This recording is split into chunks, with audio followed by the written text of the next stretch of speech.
Sukanya buka baju gitu kan, langsung buka baju. Kamu ya ini mandi dulu, setelah mandi nanti ada ritual berhubungan badan. Untuk manuk-manukan dengan kliennya. Artinya, yuk berhubungan supaya pondasi keilmuan atau hajatan yang kamu hendak saya selesaikan lebih mantep. Sudah manuk-manukan jadi gratis, kan begitu. Dia ngajakin pasang susuk. Dia pasang susuknya waktu itu di bokong. Nah aku tanya, kenapa kok kamu pasang susuknya di bokong gitu kan? Teman aku tuh penyanyi dangdut juga. Dia bilang, kan bokong aku nih gede gitu kan. Aku tuh biar supaya goyang tuh kelihatan gimana gitu, penarik gitu. Payudara aku tuh kecil mas, kecil. Aku sengaja pasang di payudara supaya ya mata lelaki itu ngelihat. Biasanya kalau ngelihat wanita yang aduh dadanya rata gitu kan, kurang minat gitu. Nah, ini ya jujur sih aku pasang beneran ya, nggak bohong atau gimana gitu ya. Banyak banget gitu, aku juga nggak tahu apa karena wajah juga atau gimana. Oke, selamat datang Madam di Studio Gajil Misteri. Ya, terima kasih Kang Jaja. Oke, Madam, pembicaraan hari ini tentang pengasihan. Iya. Jelasin dulu dong, Madam, pengasihan itu secara umum dan gimana sih di masyarakat itu tentang pengasihan? Sebenarnya sih masih banyak masyarakat yang belum mengetahui tentang pengasihan. Sebenarnya kan pengasihan ini adalah satu praktek spiritual yang dilakukan oleh seseorang ataupun praktisi, bisa secara olah batin, bisa melalui minta tolong ke paranormal. Nah, gunanya untuk apa? Biasanya untuk karisma, ataupun untuk kecantikan yang luar biasa, ataupun untuk rezeki. Tetapi terkadang praktek daripada pengasihan ini selalu masyarakat umum merasa bahwasanya itu adalah sesuatu yang klinik, padahal sebenarnya enggak juga. Jadi kalau misalnya orang tahu bagaimana cara memakai satu teknik pengasihan dengan modern, itu sebenarnya ada edukasinya, tetapi karena mungkin dari local wisdom atau dari leluhur kita dari dulu, pengasihan selalu identik dengan klinik, tapi sebenarnya enggak juga. 10 tahun lebih 10 tahun lebih aku riset tentang bagaimana orang di zaman modern memakai pengasihan, tetapi tidak mesti harus ritual yang aneh-aneh gitu. Oke, Madam, Ya. ada siapa di sampingnya? Ini aku ada bawa salah satu klien saya, sekarang udah jadi kayak saudara. Nah, ini Mila ini dulu datang ke aku sedang dalam kondisi payah ya Mil ya, kondisi payah, dan dia sudah Bener-bener down banget juga. ke berbagai orang pinter di semua kota kali ya Mil. Nah, akhirnya datang ke aku coba bantu recovery, bantu benerin, dan akhirnya emang di tahun 2022 ini ya sudah hasilnya sudah kelihatan. Gimana, coba cerita Mil, ketika kamu pertama kali datang ke saya? Aku Cut Mila ya, profesi aku itu sebagai penyanyi dangdut. Nah awalnya aku datang ke Jakarta itu apa ya, untuk mengadu nasib. Tentunya berbekal sangat kosong sekali waktu itu dan banyak banget saingan. Itu tahun 2018. Sebenarnya sebelumnya sih aku udah berkarir di 2015, tapi aku nih cerita 2018 yang benar-benar berkarir. Nah, melihat banyak sekali penyanyi dangdut ya, Mas tahu sendirilah penyanyi dangdut itu ya cantik dan segala macam gitu. Nah, aku tuh pergi ke orang pintar paranormal yang ngajak teman. Nah, dan kaget juga sih, banyak ada yang istilahnya pasang susuk. Nah, teman aku tuh dia ngajakin pasang susuk. Dia pasang susuknya waktu itu di bokong. Nah aku tanya, kenapa kok kamu pasang susuknya di bokong gitu kan? Teman aku tuh penyanyi dangdut juga. Dia bilang, kan bokong aku nih gede gitu kan. Aku tuh biar supaya goyang tuh kelihatan gimana gitu, penarik gitu. Jadi istilahnya selain apa, penarik pada ya goyangannya, mungkin mata lelaki melihatnya lebih apa ya, terhipnotis gitu. Nah, sebenarnya kan praktek daripada pelet pesugihan ini itu berarti kan eksternal, dia memakai media. Nah, dia pasang susuk, mungkin itu emas atau berlian, tetapi susuk atau emas yang dipakai di berlian ini, tetapi kan memakai biasanya kan hodam. Jadi sebenarnya yang membuat bokongnya itu menari atau dilihat oleh para lelaki-laki pencinta goyang itu menarik, sebenarnya bukan bokongnya, tapi ada energi yang menari-menari di situ gitu. Tetapi kan untuk mata awam itu nggak kelihatan gitu. Ada makhluk sesuatu di bokong itu yang sedang bekerja untuk menarik minat daripada lelaki-laki pecinta goyang. Nah, begitu cara kerjanya. Tetapi kan itu tidak unlimited karena dia implan. Ya mungkin kan ada satu perjanjian, tapi terkadang si para klien yang memasang susuk ini kan tidak tahu perjanjian antara si dukun dengan si hodamnya. Nah itu yang suka akhirnya bakal nanti apes gitu. Akhirnya rezeki itu nggak berkah, biasanya seperti itu. Ya aku lihat sih oke banget ya, cetar gitu. Selain dapat job ya istilahnya banyak yang seneng sama dia ada gitu, yang nyawer ya? yang nyawer gitu. Dan di luar job istilah itu juga ada yang panggil dia gitu. Nah aku tertarik cobain kan, aku bingung mau pasang di mana, akhirnya aku pasang di payudara aku. Nah payudara aku tuh kecil mas, kecil, jadi aku pasang tuh sengaja karena aku tuh nggak mau yang namanya operasi ya. Biasanya kan banyak tuh penyanyi dangdut operasi biar kelihatan gede tuh toketnya. Nah tapi aku aku sengaja pasang di payudara supaya ya mata lelaki itu ngelihat. Biasanya kalau ngelihat wanita yang aduh dadanya rata gitu kan kurang minat gitu. Nah, ini ya jujur sih aku pasang beneran ya, nggak bohong atau gimana gitu ya. Banyak banget gitu, aku juga nggak tahu apa karena wajah juga atau gimana, tapi ya bener-bener sih ada aja gitu, banyak lah gitu. Ada perubahan. Ada banyak perubahan, tapi dibalik itu semua akhirnya merasakan kayak ada sesuatu yang aneh gitu, beda gitu. Waktu itu prosesnya sih lumayan agak menurut aku menyeramkan karena udah beberapa kali ke paranormal melihat ini sepertinya serem banget. Jadi aku memang ada ritual mandi. Selain ada ritual mandi juga ada kayak istilahnya sesajen, tapi sesajen itu kayaknya menurut aku berat banget. Ada kayak ayam cemani, kayak ayam cemani ya, terus kayak banyak deh, kayak harus ada ketan gitu ya, ketan, terus darah ayam, pokoknya ada bunga kembang 7 rupa gitu. Nah selain itu ada kayak berlian ya, jadi itu ada 2. Nah setelah ritual, sebelum ritual itu aku mandi dulu, dimandikan dengan kembang yang 7 rupa, terus yang dicampur dengan darah itu.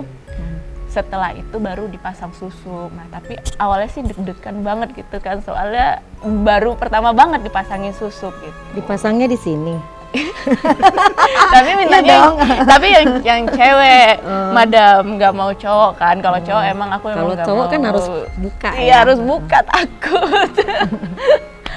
Madam, dengan syarat-syarat seperti itu apa aja sih maksudnya? Ada ayam, ada ketan, Jadi gini, sebenarnya untuk praktek daripada baik itu pelet, baik itu kayak pengasihan, ini kan ada jalur kanan, ada jalur kiri, ada hitam, ada putih. Nah artinya kalau seseorang memakai sesajen misal, itu ada filosofinya. Kalau misalnya memakai bunga, sebenarnya itu nggak klinik.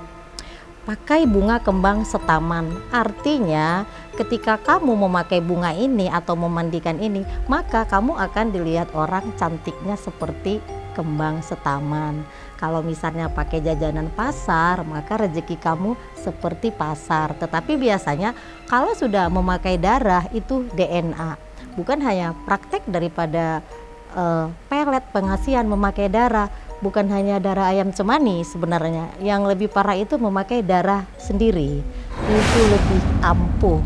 Tetapi segala sesuatu praktek ritual yang memakai darah itu udah bagian dari pudu, pasti ada karmanya, ada hukum sebab akibatnya. Artinya pasti ada sesuatu yang diambil, karena yang namanya darah itu berarti kita ada perjanjian, kita sadari atau tidak kita sadari. Nah kalau praktek yang dilakukan Mila tadi kan ada ayam, berarti si Mila melakukan satu perjanjian, apakah kepada setan atau kepada roh, tetapi si dukunnya kan tidak memberitahukan perjanjian apa. Pokoknya Mila bayar ya sudah gitu. Jadi itu yang saya katakan tadi, banyak masyarakat yang melakukan praktek daripada pengasihan ini, tetapi hanya sekedar membayar, terus dikerjain, tapi tidak tahu efek-efek sampingnya gitu. Mila, akhirnya sudah dipasang, merasakan efek itu, maksudnya kamu akhirnya Cetar nggak? beberapa Ya, minggu atau ini ya. laku gitu dalam kutip ya. merasakan sekali. Nah, tapi itu nggak bertahan lama karena aku tuh merasakan kayak ada hal yang aneh pada diri sendiri ya. Tapi sempat kaya ya, Mil? Sempat kaya. Selain maksudnya gini, selain merasakan hal yang aneh itu, Madam, aku udah cerita ya, bukan hanya halusinasi aja, bahkan aku istilahnya kok sama, contohnya ada cowok gitu kan, cowok ini kerap melakukan kasar gitu. Nah makin kesini kok makin kayak toksit gitu, aneh banget. Jadi sepertinya kayak ada efek samping. Aku nggak tahu ya apa itu karena ada perjanjian yang tanpa aku sadari aku ada berjanji karena melakukan ritual itu. Nah, kalau efek halusinasinya aku pernah merasakan di saat aku tidur. Itu kala aku tidur kadang kan lagi kerja nih, pulang kerja capek, lupa ya istilahnya pakai baju, sukanya buka baju gitu kan, langsung buka baju ke kamar mandi, cuci muka dulu bersih-bersih, tapi lupa pakai baju lagi. Nah, aku langsung tidur gitu, begini selimut. Nah, aku nggak tahu, kayaknya aku ada merasakan sesuatu hal yang antara mimpi atau gimana, pokoknya di bawah alam sadar gitu, kayak ditarik-tarik gitu ya selimut aku gitu. Dan aku kayak pernah merasakan kayak ada sesuatu hal yang apa ya, kayak gitu. Kayak bersetubuh gitu. Tapi waktu aku bangun ya nggak ada orang gitu. Tapi di dalam itu aku kayaknya bener nggak sih kayak merasakan gitu.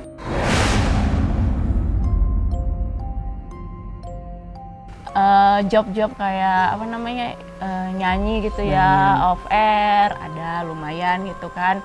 Terus istilahnya gini, kalau apa ya, kita tidak meminta tapi diberi gitu. Jadi dampaknya itu, maksudnya impactnya ke aku itu lumayan gitu, duit mengalir terus.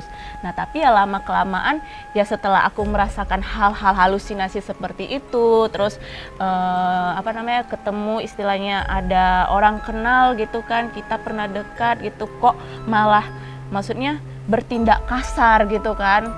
Aneh gitu, seharusnya kalau kita memakai hal-hal yang kayak susuk lah atau pelet lah, orang kan sama kita nurut, diam gitu, sayang. Ini kok makin yang istilahnya melakukan tindak kekerasan gitu.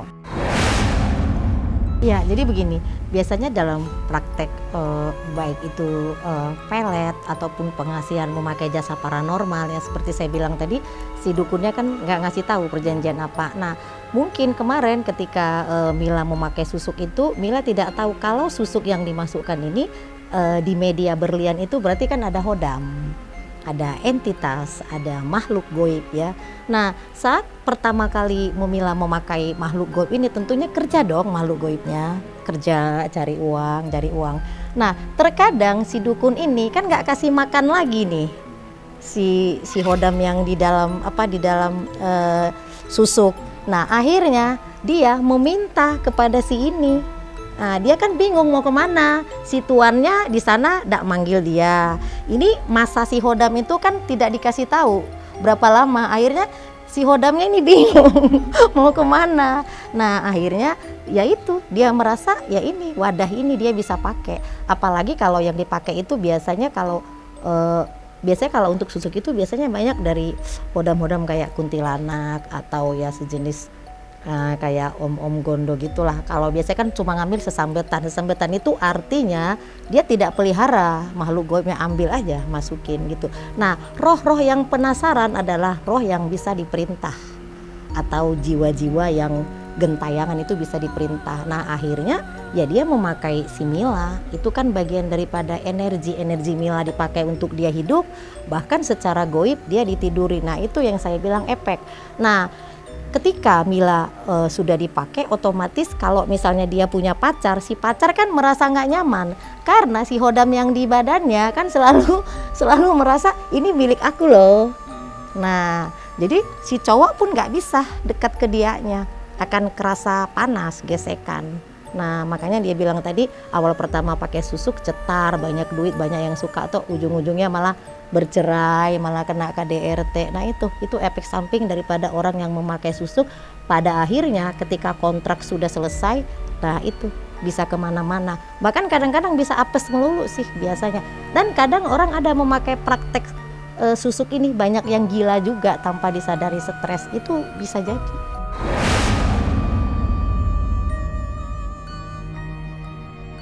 Ya, Holiday. karena kan waktu itu udah merasakan kok ini down gitu. Cari lagi. Nah, cari lagi gitu. Nah, dibawa temen lagi gitu.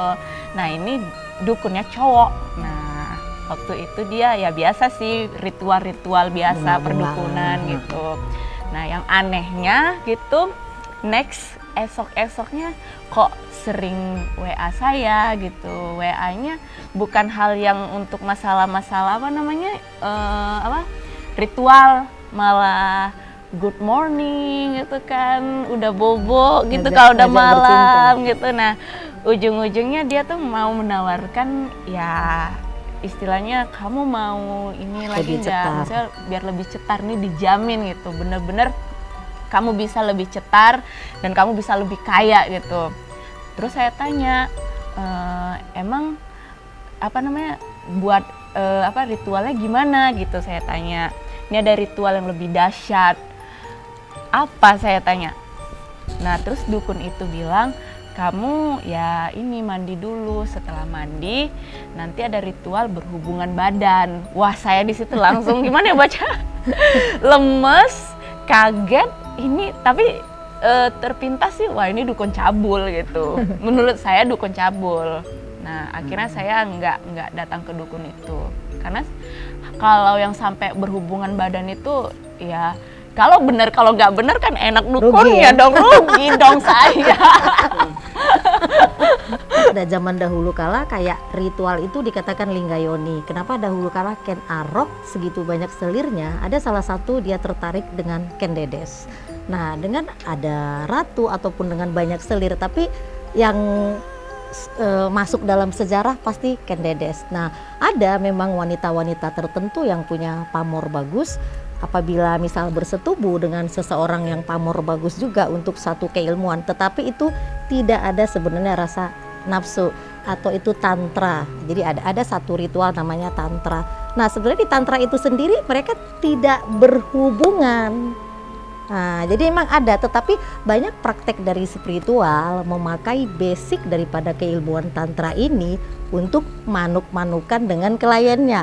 Artinya, yuk berhubungan supaya pondasi keilmuan atau hajatan yang kamu hendak saya selesaikan lebih mantap. Nah, sebenarnya ritual itu ada, tapi itu memang sakral. Tetapi kita tidak bisa menyalahkan 100% kepada praktisinya, dukunnya. Tetapi adalah justru kepada kliennya, kalau kita wanita, carilah dukun wanita, kan lebih aman. Kalaupun mau dipasang susuk di area-area sensitif, kan sama-sama wanita. Yang kedua, kalau misalnya wanita memilih dukunnya laki-laki, secara manusiawi, ya kalau yang datang cantik kliennya, pasti dong. Nah, terus terkadang tidak salah di dukunnya juga, terkadang klien yang pada demen sama dukunnya. Iya kan? Nah, jadi kita objektif, tidak juga menyalahin siapapun. Artinya disinilah masyarakat juga kalau memang mencari praktisi untuk hajatan tertentu, ya lebih baik dilihat dulu, atau kalau memang begitu ditemani. Jadi misalnya melakukan mau pasang susuk nih, kan bisa ditemenin yang pria supaya menginginkan tidak terjadi sesuatu apapun. Beda kalau dokter kandungan, kan beda sekali. Nah jadi tidak bisa menyalahkan 100% kepada praktisi, tetapi masyarakat atau klien juga ya harus smart ya melihat dukunnya. Misalnya biasanya kalau dukun cabul nih Mas, pertama masuk ruangan udah tahu dong rasa-rasa matanya genit jangan diterusin. Nah, tapi kan terkadang justru klien-klien itu pada demen emang di WN dukunnya. Mungkin gini, kalau misalnya sudah manuk-manukan jadi gratis, kan begitu. Artinya ada simbiosisme kan di situ. Iya, kalau udah manuk-manukan jadi gratis. Jadi kita nggak bisa nyalahin dari paranormal, terus aura. Jadi kalau misalnya mau ke orang pinter, ya teman-teman juga harus lihat. Kalau dia seorang praktisi buka aura, lihat kalau aura dukunnya demek, lah ya suruh dukunnya dulu benerin auranya dulu. Lah gimana mau benerin aura orang? Karena gini, kalau kita benerin aura, ada energi yang berjalan dari si praktisi kepada si kliennya. Misal aku nih, aku buka aura orang, ada energi, ada rohani, batinia saya yang saya titipkan kepada si kliennya agar nanti si klien ini rezekinya bagus, rumah tangganya bagus, ya harmonis. Artinya gini, pasang pengasihan susuk tapi duit banyak, nah kayak Mila tuh dicerai KDRT berarti tidak harmonis. Nah kalau pasang pengasihan yang benar itu uang mengalir, auranya bagus, rumah tangganya bagus, ya wes komplit. Nah kayak gitu.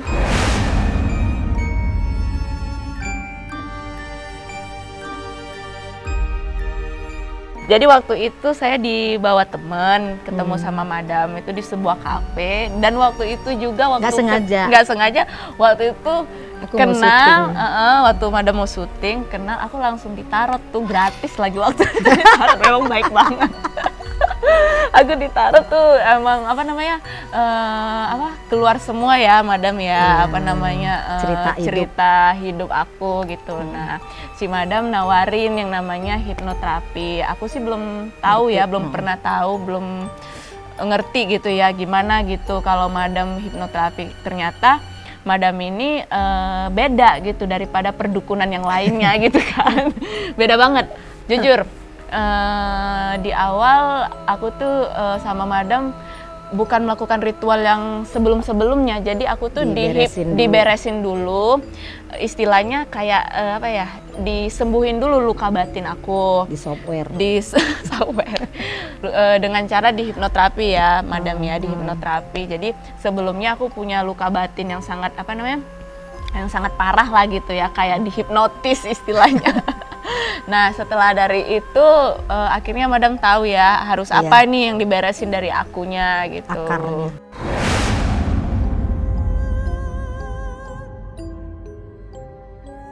Awalnya kan aku lagi ada syuting. Nah karena kebenaran aku lagi di jalan di apartemen anak, terus udah gitu dikenalin sama salah satu wartawan. Saya ngeliat gini, ini penyanyi tapi saya WA, ini penyanyi kok ini ya, kok auranya kok nggak aura bintang gitu. Harusnya biasa kalau aku ketemu penyanyi itu yang gimana gitu, kayaknya kita ngeliat gitu. Terus akhirnya dia bilang, Bun aku mau buka tarot.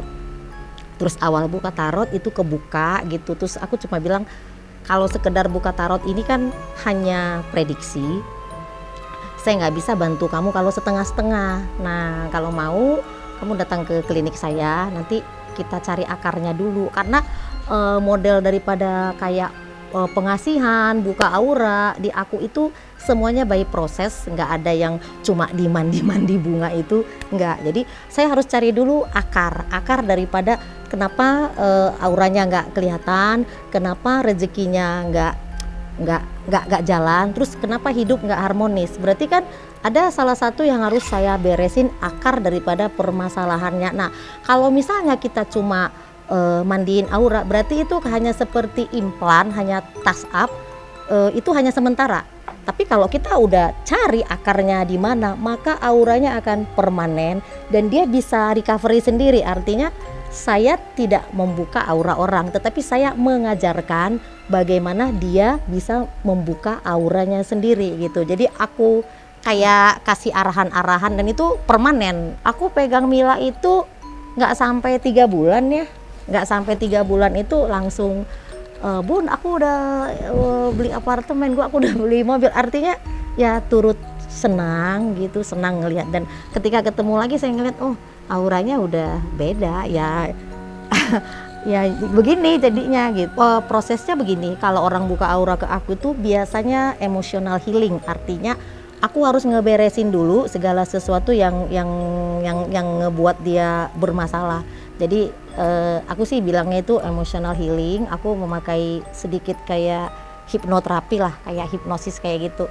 Nah setiap manusia pasti punya power di dalam dirinya. Nah aku harus aktifin dulu power yang ada di dalam dirinya dulu, karena selain Tuhan ya yang menciptakan kita, kita ada dong dalam diri kita satu kekuatan ya kan dari sang sumber.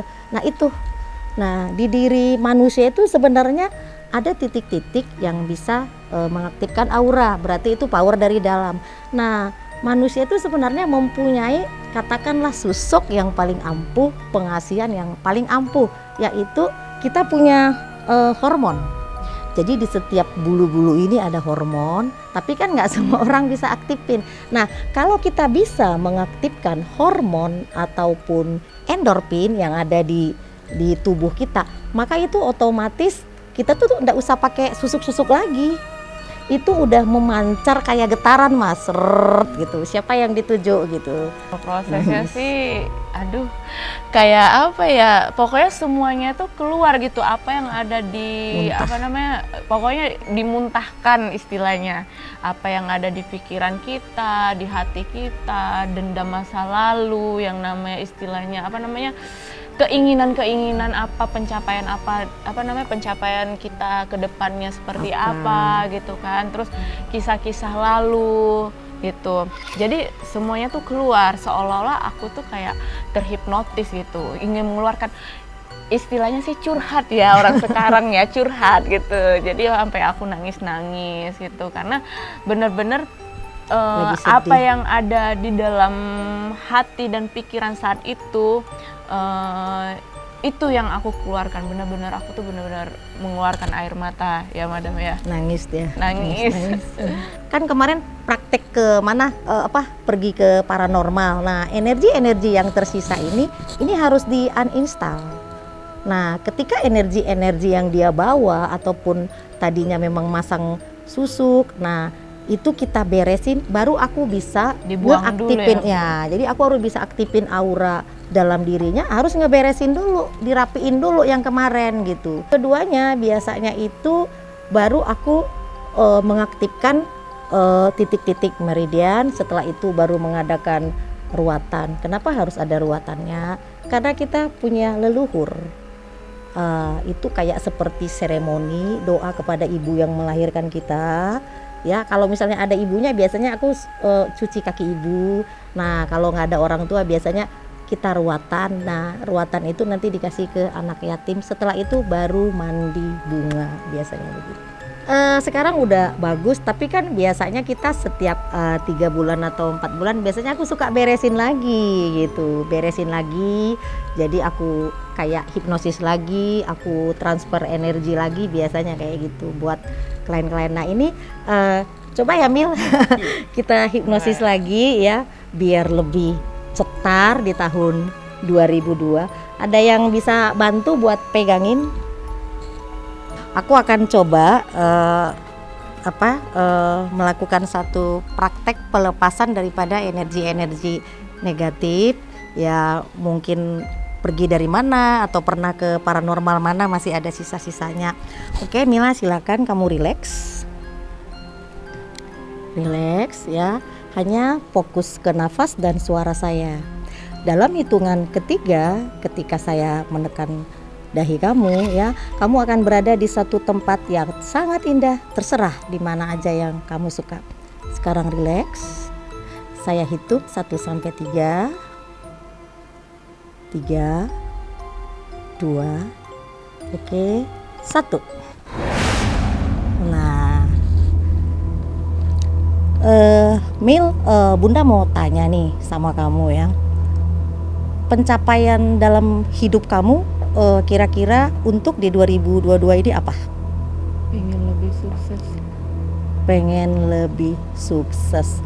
Nah terus dalam hidup kamu nggak usah pikirin ya bagaimana cara kerjanya atau apapun, kamu cukup ikuti suara saya di dalam hati kamu. Katakan, saya melepaskan, dalam hati saja ya, saya melepaskan segala sesuatu energi yang menghalangi rezeki saya ataupun kesuksesan yang datang kepada diri saya. Katakan dalam hati, tetap rileks dan hanya fokus ke nafas. Nah, bagus. Nah, oke. Setelah ini ikuti kata-kata saya lagi dalam hati.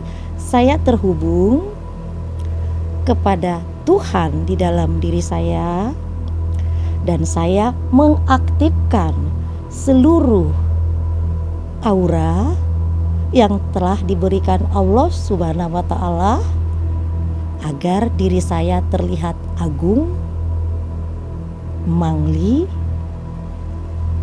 dan bercahaya. Oke, apapun yang terjadi atau energi yang kamu rasakan, tetap relax. Oke, bagus. Dan saya meminta seluruh leluhur yang terhubung dengan DNA saya agar versi terbaik saya di masa lalu membantu kehidupan saya di masa yang sekarang. Oke, bagus. Hanya fokus ke nafas. Dan saya bersyukur untuk nafas dan kehidupan ini. Oke, relax. Kamu tarik nafas. Nah, bagus. Dalam hitungan ketiga, kamu akan terbangun dan merasa sangat cantik dan bahagia.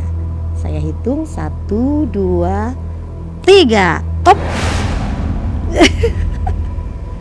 Oke, nah prosesnya hampir seperti itu, tapi ini dipersingkat karena ada serapah atau mantra yang tidak saya sebutkan di sini ya, karena mantra itu tidak untuk publik ya. Sebuah mantra itu sangat berpengaruh pada saat kita exercise atau saat kita mengaktifkan, karena setiap manusia punya leluhur atau versi terbaik dalam dirinya. Jadi saya tidak mengambil energi dari luar, tetapi saya mengaktifkan energi secara genetik dari leluhur, dan itu akan bekerja di kehidupan yang sekarang seperti itu. Biasanya setelah proses itu tadi ya, itu kan kayak pelepasan, terus kan ada leluhur kita. Biasanya setiap manusia punya leluhur. Biasanya saya minta bantuan bukan dari luar dirinya, selalu meminta leluhur nenek moyang tertingginya yang bantu. Nah setelah itu saya biasanya pakai minyak yang sudah saya racik sendiri ya. Nah minyak ini memang sangat membantu sekali untuk aura si pasien itu sendiri. Kenapa? Semua orang bisa buat minyak, tetapi kenapa minyak itu berbeda adalah dari cara proses, dari proses pembuatan oleh si paranormalnya dan juga dari mantra ya, tetapi yang paling penting itu proses pembuatan dan energi daripada si dukun itu sendiri gitu. Nah biasanya kalau untuk Mila saya kasih yang ini salah satu minyak ini eksternal, ini dari hewani. Biasanya kan ada nabati, ada hewani, ada dari tumbuhan. Nah ini dari air mata duyung yang ini. Sekarang udah agak susah. Biasanya saya selalu pakaiin kalau buka aura itu di setiap rambut, misal di ini, di sini, atau juga di sini, di sini.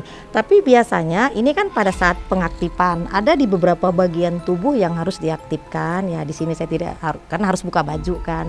Dan si klien sendiri pun memakainya itu ada mantra tertentu dan juga di bagian tubuh tertentu. Nah untuk wanita malam memang pengolesannya agak berbeda dengan untuk pengasihan ibu rumah tangga, itu agak berbeda. Nah kalau ini biasanya untuk artis-artis dipakainya. Nah kalau untuk suami istri biasanya aku pakai pengasihan. Nah ini namanya minyak cinta kasih, ini khusus untuk orang suami istri. Kenapa cinta kasih? Nah filosofi daripada ini ada burung namanya cinta kasih. Burung ini nggak pernah bekerja, mereka setiap hari hanya cinta kasih kayak gitu. Bahkan makan pun itu makan pun itu dari burung yang lain gitu. Kalau yang ini minyak ini dari tumbuh-tumbuhan, dari sejenis rumput.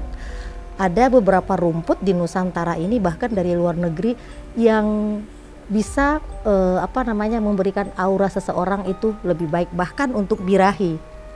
Jadi ini namanya rumput pemikat birahi ini untuk orang malam atau mungkin untuk pria-pria hidung belang. Kalau hidungnya belum belang nggak boleh pakai ini ya, harus yang sudah hidungnya belang. Efeknya gimana birahi maksudnya lebih Jadi gini, kalau dipakai wanita? kalau dipakai wanita malam, si lelaki itu segitu ngelihat langsung pengen, nanti mungkin bisa langsung check in atau apa. Nah ini dari nabati, jadi ini dipakai untuk khusus wanita malam biasanya.